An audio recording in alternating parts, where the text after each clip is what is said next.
Validity can be interpreted using expectancy chart. Yeah, so this is the result of scoring of all candidates.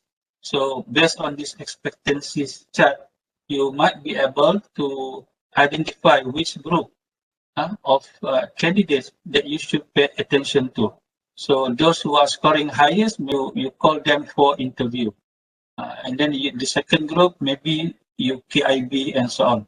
Yeah. So this is the expectancy chart, which you can use in order to choose who you need to call for interview. Problem with testing, some testing could be biased. It happens in any organization when they do the testing, they might end up with bias. What actually bias refers to? Apart from high recommendation from others, bias could be misled by the CV, by the resume. We could be misled by the attitude of the person who attend the pre-trial, for example, the pre-selection. Maybe you have this pre-selection test in which you ask potential employees to undergo a test or interview, pre-interview before the final interview. So maybe you could be misled by their body language, by their look, and so on. Because the Mehrabian formula actually I use to explain to the student about how strong it is when you speak to the audience, you use the body language. According to Mehrabian was proposed by a professor. The name is Professor Mehrabian from University of California, if I'm not mistaken, somewhere in 1970s. He came up with this model in which he said that when you give a speech, when you speak to others, the content of your speech is not that strong that can influence others.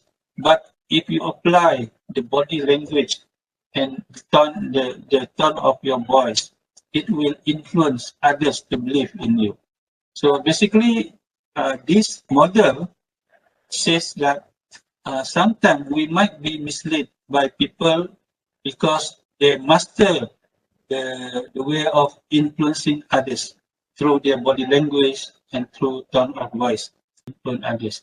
This is actually we use when we do public speaking and so on. But again, this for those who are good at this, they might use it to mislead improper potential employer.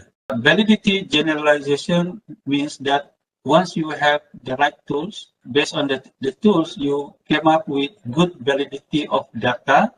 So if you are planning to do another recruitment in the future, so you can use the similar tools because the validity is suitable and can be used to the same group of potential recruitees. And if your company want to do future recruitment, but if the position, for example, is not, if the position is similar or lookalike, then you can still use the tool.